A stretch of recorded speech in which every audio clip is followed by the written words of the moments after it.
Screen पे एक तस्वीर देख रहे हैं आप। ये तस्वीर चाइना से निकल कर आई। अब यहाँ पर क्या हो रहा है, यहाँ पर ये हो रहा है कि एवरग्रांड के फाउंडर को उम्र कैद की सजा मिली है। क्यों मिली है? क्योंकि ये घोटाले में दोषी पाए गए और इनके साथ ही उनकी कंपनी पर 2 अरब अमेरिकी डॉलर से अधिक का जुर्माना भी लगाया गया है। कंगाल हो चुकी है एवरग्रांड। 300 अरब अमेरिकी डॉलर से अधिक की देनदारियां थी एक समय में और उसके ऊपर चाइना ने इतना बड़ा एक्शन लिया है। ये बड़ी रकम है 2 अरब डॉलर की। लेकिन यहाँ से एक और चीज जो दिखनी शुरू हो रही है और वो है चाइना के लिए क्या मुसीबतें अब धीरे धीरे बढ़ती जा रही है और क्या भारत के लिए एक बड़ा मौका आ रहा है। जानेंगे क्या चल रहा है और किस तरीके से बदलाव हो रहे हैं। किसी समय दुनिया के सप्लाई चेन और दुनिया की इकोनॉमिक शक्ति में बहुत तेजी से आगे बढ़ता हुआ चाइना आज क्यों धीरे धीरे फंसता जा रहा है और भारत के लिए कैसे मौका निकल कर आता जा रहा है। भारत के पास आखिर चाइना का जहाज क्यों डूब गया है और अचानक से क्या हुआ है, जानेंगे। वहीं दूसरी तरफ डॉक्टर एस जयशंकर ने सीधे सीधे क्यों चेताया है। जियोपॉलिटिक्स में इस वक्त बहुत कुछ चल रहा है, हमेशा की तरह जानने को मिलेगा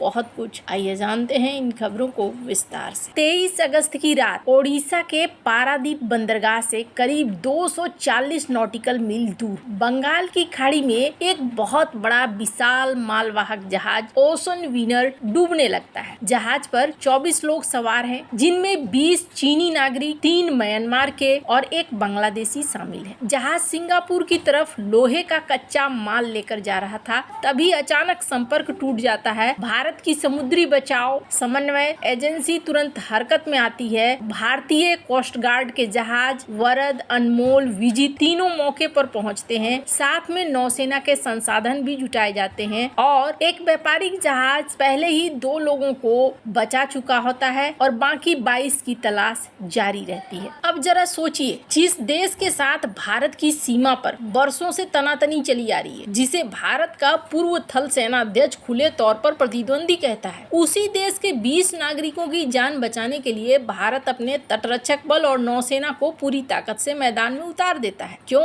इंसानियत की कोई सीमा नहीं होती इसी वजह से। और ये कोई पहली बार नहीं हुआ है। इससे पहले भी जब सोमाली समुद्री लुटेरों ने एक पनामा रजिस्टर्ड जहाज को अपने कब्जे में लिया था, तब भारतीय नौसेना ने उसमें सवार 24 नाविकों को सुरक्षित बचाया था। तब चीन के विदेश मंत्रालय ने खुद खुलकर भारत का धन्यवाद किया था। यानी समंदर में जब बात इंसानी जान की हो तो झंडे और सीमाएं पीछे छूट जाती। दिलचस्प बात यह है कि इसी हफ्ते समंदर में ये बचाव अभियान चल रहा था और दिल्ली में एक अलग ही मोर्चे पर भारत और चीन के बीच बातचीत हो रही थी। दरअसल चाइना क्या कर रहा है, चाइना भारतीय बिजनेसमैन को या बिजनेस करने वाले लोगों को वीजा देने में रोक रुकावट कर रहा है। विदेश मंत्री एस जयशंकर ने खुलकर बताया कि भारत सरकार चीन के साथ कई अहम मुद्दे पर बातचीत कर रही है। भारतीय कंपनियों के अधिकारियों और टेक्निकल लोगों को चीन से मिलने वाले बिजनेस वीजा में हो रही है देरी। ये मुद्दा भारतीय इलेक्ट्रॉनिक्स और मैन्युफैक्चरिंग उद्योग के लिए बहुत खास है, क्योंकि कई भारतीय फैक्ट्रियां चीनी मशीनरी पर निर्भर हैं और उसे ठीक से चलाने के लिए चीनी इंजीनियरों की मौजूदगी भी जरूरी होती है। काम अटके तो पैसा भी अटकता है। ये सीधी सी बात है। जब चीनी टेक्नीशियन समय पर नहीं पहुंच पाते हैं तो भारत की फैक्ट्रियों में प्रोडक्शन धीमा पड़ जाता है। यही याद रखना जरूरी है कि ये कोई नई कहानी नहीं है। 2020 में गलवान की झड़प के बाद भारत ने चीनी नागरिकों के लिए वीजा लगभग पूरी तरीके से बंद कर दिया था और इससे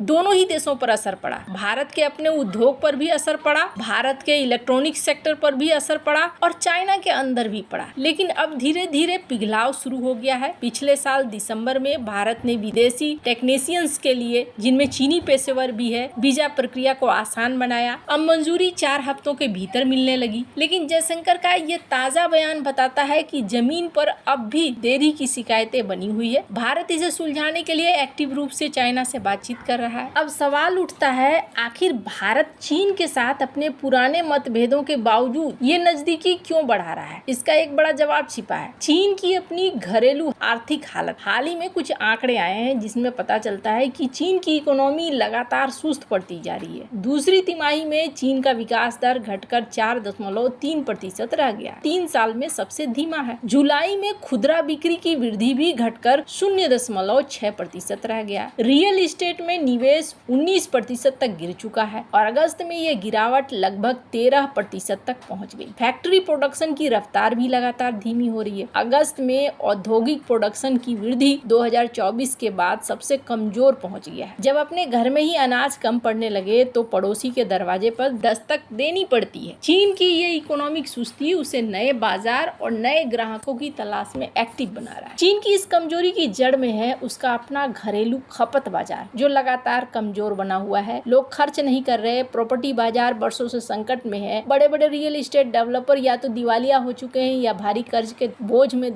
तले दबे हैं। अभी हाल ही में देखने को भी मिला था कि एक रियल एस्टेट के बड़े इंसान को चाइना के कोर्ट ने सजा भी दी है और ऐसा ही कार और घरेलू उपकरणों की बिक्री में भी देखने को मिल रहा है। कार में तो यहाँ तक देखने को मिल रहा है कि चीन से कहीं ज्यादा भारत ने बिक्री की है और कार उत्पादन में भी भारत कंपटीशन देना शुरू कर रहा है। स्क्रीन पर आप देख सकते हैं जो ये लिस्ट है। अब यहाँ पर भारत और चाइना के बीच में कंपटीशन बहुत ही ज्यादा आमने सामने वाली धीरे धीरे होता जा रहा है। डेटा सेंटर हो, मोबाइल निर्माण हो, निर्माण मशीनरी हो, इन सब के बीच में डॉक्टर एस जयशंकर ने हाल में एक बयान दिया था। स्क्रीन पर इस वीडियो को सुनिए। Stable and the needle is more cooperative.